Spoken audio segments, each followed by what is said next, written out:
Hello everyone, আরও একবার ম্যামস টিচিংয়ে তোমাদের সবাইকে স্বাগত। আমি আজকে আবার এসে গেছি। আজকে আমাদের টপিকস যেটা আগামী দিন শুরু হয়েছিল, যে অ্যাডভার্ব আর তার ক্লাসিফিকেশন। আর অ্যাডভার্ব কাকে কাকে সেন্টেন্সে মডিফাই করে, অর্থাৎ অ্যাডভার্ব শুধু ভার্বকে না। আমরা জানি অ্যাকচুয়ালি অ্যাডভার্ব যে ওয়ার্ডটা, যে শব্দটা যেটা ভার্বকে মডিফাই করে, কিন্তু শুধু ভার্বকে না, যেটা আমরা আগের দিন দেখেছি একবার ভার্বকে, অ্যাডজেক্টিভকে, অ্যাডভার্বকে, প্রিপোজিশনকে, কনজাংশনকে, ইভেন একটা সেন্টেন্সকে মডিফাই করতে পারে। অর্থাৎ অ্যাডভার্ব একটা খুব গুরুত্বপূর্ণ পার্টস অফ স্পিচ, যেটা সব সময় আমাদের খুব প্রয়োজন। আর আমাদের জানা উচিত যে আমরা কীভাবে একটা অ্যাডভার্বকে, একটা ওয়ার্ডকে সেন্টেন্সে ব্যবহার করতে পারবো। আর যখন কতগুলো শব্দগুচ্ছ অ্যাডভার্বের কাজ করে, সেটা অ্যাডভার্বিয়াল ফ্রেজ আর অ্যাডভার্বিয়াল ক্লজ। চলো, আগের দিন আমি তোমাদেরকে অ্যানালাইজ করেছি adverb manner, adverb time, adverb place and adverb frequency. তো চলো, আগের দিন আমি তোমাদের অ্যাডভার্ব ফ্রিকোয়েন্সি না কজ, আজকে আমি দেখাবো তোমাদেরকে adverb frequency, interrogative adverb, adverb degree and adverb comparison. ফ্রিকোয়েন্সিটা কি? ফ্রিকোয়েন্সি অর্থাৎ অ্যাডভার্বের সেই শব্দগুলো যখন আমরা কোনো কাজ রেগুলার করি না, অর্থাৎ মাঝে মাঝে করি। সে আবার মাঝে মাঝে আসে, কখনো কখনো আসে, সামটাইমস, অফেন, সেলডম, এই ধরনের ওয়ার্ডগুলো যখন আমরা ব্যবহার করি, অর্থাৎ তার মানে সেগুলো অ্যাডভার্ব ফ্রিকোয়েন্সি। আমরা জানি যে ভার্বকে কোয়েশ্চেন করে যে উত্তরটা আমরা পাই, সেই অ্যাকর্ডিং টু উত্তর কোয়েশ্চেন করা, যে কোয়েশ্চেন যেটা হাউ, যখন আমরা হাউ মাস ব্যবহার করছি তখন সেটা ফ্রিকোয়েন্সি। যখন বলি হোয়েন, তখন সেটা টাইম, কখন এসেছিল, কখন করেছিলাম, কখন যাই, সেটা কখন। যখন হোয়ার, যে কোথায়, তার মানে সেটা প্লেস। কিভাবে, হাউ, সেটা আমরা কিভাবে ব্যবহার করি, সেটা কি দেখি, সেটা ম্যানার্স, অর্থাৎ সে তার চলন, তার কথাবার্তা, তার কোনো কাজ কিভাবে, ধরনটা। ফ্রিকোয়েন্সিটা সে কিভাবে রোজ করছে না, যেটা মাঝে মাঝে যেটা করছে। ধরো সেন্টেন্সটা, একটা এক্সাম্পল আমরা দেখি, Sangeeta rides on her bicycle often. এখানে সঙ্গীতা রাইডস, এই সঙ্গীতা যে তার বাইসাইকেলকে চড়ে ব্যবহার করে, সেটা কখন, রেগুলার নয়, অফেন, কখনো কখনো। তাহলে এটা কখন সে বাইসাইকেলটা ব্যবহার করছে, রাইডস করছে, সেটা কখনো কখনো, অর্থাৎ এটা অ্যাডভার্ব অফ ফ্রিকোয়েন্সি, যেখানে রেগুলারিটি নেই। ওকে, নেক্সট সেন্টেন্সে দেখো, she will never tell a lie, সে কখনো না, সে কখনো মিথ্যা বলবে না। এখানেও নেভারটা একটা ফ্রিকোয়েন্সিকে বোঝাচ্ছে, সে কখনো বলবে না। এখানে কি বলবে না, সে টেল, ঠিক আছে, she will never tell a লাই। তাহলে এই ধরনের ওয়ার্ডগুলো যখন আমরা একটা সেন্টেন্সে দেখতে পাই, সেগুলো অবশ্যই অ্যাডভার্ব, কিন্তু সেটা অ্যাডভার্ব কি, অ্যাডভার্ব ফ্রিকোয়েন্সি, ঠিক আছে। Never tell a lie, she will never tell a lie, সে কখনো মিথ্যা বলে না বা বলবে না। নেক্সট দেখো, নেক্সট আমরা কি দেখবো, ইন্টারোগেটিভ অ্যাডভার্ব, অর্থাৎ যখন আমরা কোয়েশ্চেন করছি একটা সেন্টেন্সে, তখন ভার্বকে প্রশ্ন করলে কি উত্তর, যখন কি দিয়ে কোনো কোয়েশ্চেন বা বাচক, যখন প্রশ্নবোধক বাক্য যখন আমরা দেখতে পাচ্ছি, তখন সেখানে সেটা কি দেখবো আমরা, সেখানে দেখছি আমরা ইন্টারোগেটিভ অ্যাডভার্ব। তাহলে দেখো, হোয়েন উইল চিলড্রেন প্লে, চিলড্রেনরা কখন খেলবে। হোয়েন উইল চিলড্রেন প্লে, চিলড্রেনরা কখন খেলবে, চিলড্রেনরা উইল প্লে, খেলবে, কিন্তু তারা কখন খেলবে, ঠিক আছে, তারা কখন খেলবে। এই যে কোয়েশ্চেনটা করছি, এটা কি, ইন্টারোগেটিভ অ্যাডভার্ব, ঠিক আছে, যেটাকে সময় বোঝাচ্ছে, কিন্তু সেটা কোয়েশ্চেনের মাধ্যমে। তারা কখন খেলবে, তারা স্কুলে যায়, তারা মর্নিংয়ে, they goes to school every morning, they go to school every morning, এটা মর্নিংটা সময় বোঝাচ্ছে, তারা রোজ সকালে স্কুলে যায়। কিন্তু যখন এখানে বলছে হোয়েন, কখন তারা খেলবে, তখন তার মানে সেটা ইন্টারোগেটিভ অ্যাডভার্ব। নেক্সট দেখো, why did you go there, তুমি কেন সেখানে গিয়েছিলে। Why did you go there, তুমি কেন সেখানে গিয়েছিলে। Why did they come here, তারা কেন এখানে এসেছিল। তাহলে এই যে কেন, এই কেনটা কি, কিসের জন্য, কেন তারা সেখানে গিয়েছিল।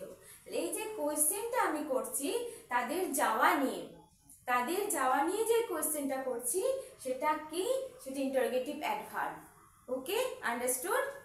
নেক্সট দেখো, নেক্সট অ্যাডভার্ব অফ ডিগ্রি। ডিগ্রিটা আমরা কি বোঝাই, আমরা জানি যে ভালো মন্দের সবকিছুর একটা গুড বেটার বেস্ট, অর্থাৎ খুব সাধারণ, তার থেকে ভালো, তার থেকে ভালো। যখন এই ধরনের আমরা কোনো সেন্টেন্সে ব্যবহার করি বা বাংলা শব্দে এই ধরনের বাক্যে কোনো শব্দে ব্যবহার করি, অর্থাৎ সেটা ইংলিশে তাকে আমরা ডিগ্রি, সেই অ্যাডভার্ব অফ ডিগ্রি। দেখো আমরা এক্সাম্পলে কি দেখছি, this work is too tough for them. Too tough, অনেক টাফ। কাজটা ছিল, এই কাজটা তাদের জন্য খুব শক্ত, খুব কঠিন। This work is too tough for them. এই যে টু শব্দটা, অর্থাৎ এইটা অ্যাডভার্ব অফ ডিগ্রি। এই টুটাকে বোঝানো হয়েছে, টি ডাব্লিউটাকে একটা মাপে, একটা মানে কতটা কতটা মাপে, খুব ভালো, খুব বেশি, খুব কম। এখানে টু টাফটা মানে খুব, খুবই হার্ড। কাদের জন্য, তাদের জন্য এই কাজটা। This work is too tough for them, তাদের জন্য। She is very intelligent. সে ইন্টেলিজেন্ট, কিন্তু কতটা ইন্টেলিজেন্ট, খুব, very intelligent. She is very intelligent, সে কতটা ইন্টেলিজেন্ট। এই ভেরি শব্দটা কি করছে, ভেরি শব্দটাকে তাকে তার পরিমাপটা, তার কোয়ালিটির পরিমাপটা কতটা, সেটা বোঝাচ্ছে এখানে ভেরি। ঠিক আছে, তাহলে আমরা কি বুঝতে পারছি, ডিগ্রিটা আমরা কখন করব, ব্যবহার করছি যখন দেখতে পাচ্ছি যে কোনো তুলনামূলক আলোচনা হচ্ছে, যেখানে কম বেশি, কার থেকে কার, এই তার কোয়ালিটিটা, ইন্টেলিজেন্সিটা খুব বেশি। ঠিক আছে, তার কাইন্ডনেসটা খুব বেশি, তখন আমরা সি ইজ ভেরি ইন্টেলিজেন্ট, অর্থাৎ এই ভেরি ওয়ার্ডটা কি মিন করছে এখানে, অ্যাডভার্ব অফ ডিগ্রি, অর্থাৎ এইটা। তাহলে আমরা ফ্রিকোয়েন্সি, ইন্টারোগেটিভ অ্যাডভার্ব কি দেখলাম, ফ্রিকোয়েন্সিতে আমরা কি দেখলাম, যে যখন কোনো কাজ আমরা রেগুলার করি না, কেউ করে না, সেটা মাঝে মাঝে কাজটা হয়, সেখানে আমরা কি ধরনের ওয়ার্ড ব্যবহার করি, ধরো অফেন, সেলডম, নেভার, এভার, এই ধরনের ওয়ার্ড যখন থাকছে তখন সেটা adverb or frequency. Next interrogative, যখন আমরা কোনো কোয়েশ্চেন করছি, ভার্বকে কোয়েশ্চেন করে যখন কোনো উত্তর আমরা যেটা পাচ্ছি, কোথায়, কখন, সেটা কেন যায়, কখন খেলবে, কখন খাবে, কখন সে স্কুলে যায়, এই ধরনের যখন এই কোয়েশ্চেন বাক্যগুলো আমরা দেখছি, তার মানে সেটা অ্যাডভার্ব বা ইন্টারোগেটিভ অ্যাডভার্ব। ঠিক আছে, নেক্সট আমরা কি দেখলাম, ডিগ্রি যখন কোনো কাজের পরিমাপ বোঝাচ্ছে, ভালো মন্দের একটা পরিমাপ বোঝাচ্ছে। ঠিক আছে, the work is too tough for them, তাদের জন্য খুব কঠিন। সি ইজ ভেরি ইন্টেলিজেন্ট, সে খুব বুদ্ধিমতী। এই ধরনের ওয়ার্ডগুলো যখন আমরা সেন্টেন্সে ব্যবহার করছি, তখন সেটা কি মিন করছে, adverb of degree. Understood. Next দেখো, অ্যাডভার্ব অফ কম্প্যারিজন। কম্প্যারিজনটা কি, যখন আমরা তুলনা করি, কারোর সাথে কারোকে তুলনা করি, কোনো কাজের সাথে কাজকে তুলনা করি, কোনো জায়গার সাথে কোনো জায়গাকে তুলনা করি, অর্থাৎ এটার থেকে ওটা ভালো, ওটার থেকে এটা খারাপ। এই ধরনের ওয়ার্ডগুলো বা এই ধরনের বাক্যগুলো যখন আমরা ইংলিশে বলি বা লেখার চেষ্টা করি বা বলার চেষ্টা করি, that is adverb of comparison, অর্থাৎ তুলনা করা, কম্পেয়ার করা। দেখো example, Rina is more beautiful than you are. Rina is more beautiful, Rina more beautiful, অনেক বেশি সুন্দর কার থেকে, দ্যান ইউ আর, তোমার থেকে। রিনা, এখানে কার সঙ্গে রিনাকে কম্পেয়ার করা হয়েছে, তোমার সাথে। রিনার সৌন্দর্য তোমার থেকে বেশি। Rina is more beautiful than you are. ঠিক আছে, আর এখানে দেখো নেক্সট সেন্টেন্সটা দেখো, he drives more carefully than I do. সে তার গাড়ি চালানো, সে এত সুন্দরভাবে গাড়ি চালায়, কেয়ারফুলি গাড়ি চালায়, কার থেকে বেশি carefully, say than I do, যেটা আমি করি তার থেকেও সেটা ও অনেক বেশি কেয়ারফুলি গাড়ি চালায়। হি ড্রাইভস মোর কেয়ারফুলি, কেয়ারফুলিটা হচ্ছে অ্যাডভার্ব, অনেক বেশি। হি ড্রাইভস মোর কেয়ারফুলি দেন, তখন আমরা কি ওয়ার্ডটা ইউজ করছি, তখন কোনো কম্প্যারিজন সেন্টেন্সে থাকছে দেন, আমার থেকে সে বেশি, মোর দেন। এই দেন ওয়ার্ডটা আমরা অবশ্যই ইউজ করবো, আর সেটা দেখে আমরা বুঝতে পারি যখন এই যে মোর শব্দটা ব্যবহার হয়েছে। ঠিক আছে, he drives more carefully then I do. তার মানে আমি যতটা না কেয়ারফুলি গাড়ি ড্রাইভ করি তার থেকে অনেকটা বেশি সে গাড়ি ড্রাইভ করে, অনেক ভালো। He drives more carefully then I do. Understood? Next দেখো, last example, she began to speak more quickly. সে আস্তে কথা বলছিল। হয়তো এরকম একটা সিচুয়েশন যেখানে সে আস্তে কথা বলছিল, বাট কিছুক্ষণ পরে সে বিগ্যান টু স্পিক, সে শুরু করেছিল কথা বলতে মোর কুইকলি, আরো অনেক বেশি তাড়াতাড়ি। More quickly, he began to speak more quickly. নিজে এই শব্দটা কুইকলি, মোর কুইকলি, অর্থাৎ এখানে কি বোঝাচ্ছে? এখানে কম্পারিজন বোঝাচ্ছে, যেটা বলছিল তার থেকে আরো বেশি তাড়াতাড়ি সে। তাহলে আমরা কি বুঝলাম? কম্পারিজনটা আমরা কখন কোথায় করি? যখন দুজনের মধ্যে কথা হচ্ছে, ঠিক আছে? এখানে আমার থেকেও বেশি সুন্দর, আমার থেকে সে অনেক ভালো গাড়ি চালায় কেয়ারফুলি। এখানে ও কথা বলতে শুরু করছিল অনেক তাড়াতাড়ি। দেন ইউ, ঠিক আছে? তাহলে তোমার থেকে আর অনেক বেশি তাড়াতাড়ি কথা বলতে শুরু করেছিল। তাহলে যখন আমরা কারোর সাথে কোনো তুলনামূলক আলোচনা করি, এই ওয়ার্ডগুলো আমরা ব্যবহার করি, মোর দেন। দ্যাট মিনস সেখানে কি মিন করবো আমরা? Adverb of comparison. তাহলে আমরা কি কি দেখলাম?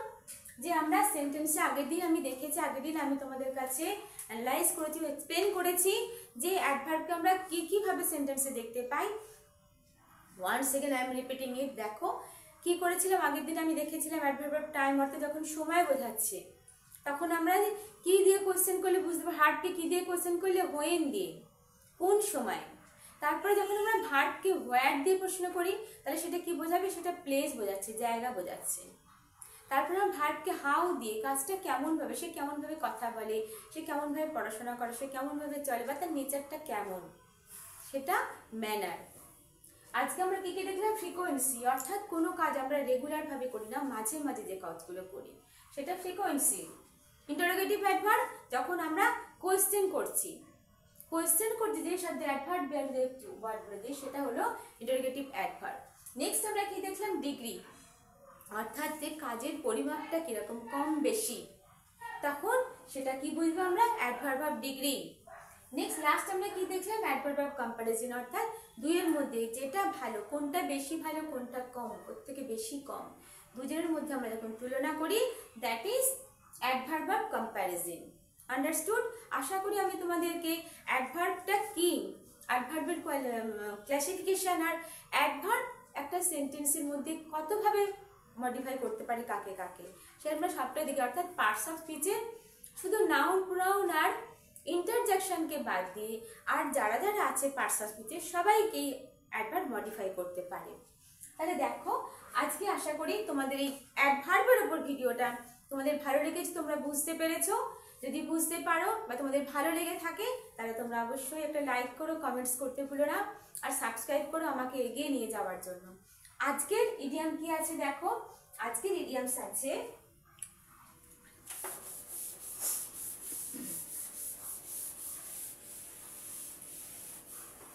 আমার আজকের ইডিয়ামস আছে অ্যাপেল অফ এভরিওয়ানস আই। আজকের idiom Apple of everyone's I, অর্থাৎ এটার মানে হচ্ছে সবার প্রিয়, যাকে সবাই ভালোবাসে, যাকে সবাই, যে সবার চোখে একটা খুব ভালো, তখন চোখের মনি আমরা যাকে বলি। তাহলে এইটাকে আমরা কিভাবে সেন্টেন্সে ব্যবহার করতে পারি? দেখো, my sister is the Apple of everyone I. আমার বোন সবার কাছে খুব প্রিয়, যে সবার প্রিয়, যাকে সবাই ভালোবাসে। My sister is the Apple of everyone's I. Understood? তাহলে আজকের ইডিয়ামটা, এটা তোমরা মানেটাও লিখে নাও আর তোমরা সেন্টেন্সটাও লিখে নাও। এইভাবে তোমরা সেন্টেন্সে ছোট ছোট সেন্টেন্স লিখবে, আর এই ইডিয়ামসগুলোকে তোমরা যে যে ইডিয়ামসগুলো আমি তোমাদের রেগুলার দিচ্ছি সেই ইডিয়ামসগুলো তোমরা ব্যবহার করো, সেন্টেন্সে ব্যবহার করো, আর বলার চেষ্টা করো ছোট ছোট ওয়ার্ড দিয়ে, ছোট ছোট সেন্টেন্স দিয়ে। তাহলে তোমরা অভ্যস্ত হয়ে যাবে ইংলিশ বলাতে আর লেখাতেও। সব থেকে বড় কথা, বলার আগেও নলেজ, জ্ঞানটাকে গ্যাদার করতে হবে, জিনিসটাকে জানতে হবে। যে জিনিসটা আমি জানি, তখন আমি যখন জিনিসটা ভালোভাবে জেনে যাবে, যে কোনো জিনিস ভালোভাবে জেনে যাব, তখন সেটা আমি ভালোভাবে লিখতে পারবো, কাউকে বোঝাতে পারবো, তুমি কাউকে বোঝাতে পারবে তোমরা। আর তার জন্য কি দরকার? মনোসংযোগ, অর্থাৎ রেগুলারিটি। তোমরা সেটার উপরে চর্চা করবে, সেই রেগুলার উপর তোমরা সেগুলোকে ব্যবহার করবে। তাহলে দেখবে খুব সহজে, খুব তাড়াতাড়ি তোমরা ইংলিশ শিখে যাবে। এটা কিন্তু খুব টাফ না, শুধুমাত্র নির্ভর করে এটা প্র্যাকটিসের উপর। আশা করি আজকের ভিডিওটা তোমাদের ভালো লেগেছে। Tata, by.